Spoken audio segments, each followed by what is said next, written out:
Baxın, qiymətləndirmə belə olur da. Bir bölməni keçirik.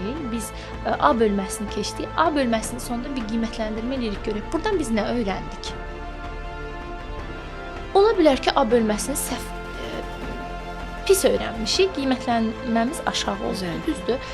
Bu bizə nə deyir? Bu bizə deyir ki, ay hörmətli valideyn, ay hörmətli müəllim, bax, sənin uşağın burada çətinliyi var. Biraz orada işlə.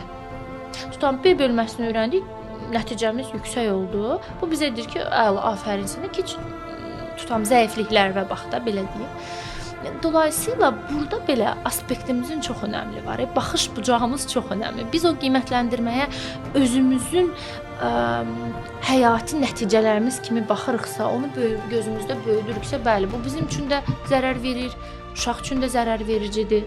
Amma yox, biz ona növbəti addımımızı atmaqda bir köməkçi bir rol kimi baxırıqsa, bir nüans kimi baxırıqsa, uşağa da onu elə hiss elətdiririksə, amma əksinə acıqlansaq, danlasaq, müqayisə eləsək, bütün bunlar da uşağa da təsir eləyəcək. Bəli, eləyəcək və bu onlarda belə deyək, növbəti aldığı yüksək ballar onların öyrənmə istəyindən qaynaqlanmayacaq. Sizin acıqlanmağınızı qarşısına alacaq. Bəli. Və sonra da deyirik ki, uşaqlarımız niyə öyrənmirlər? Əslində hər şey valideyn olaraq, müəllim olaraq bizim davranışlarımızdan irəli gəlir.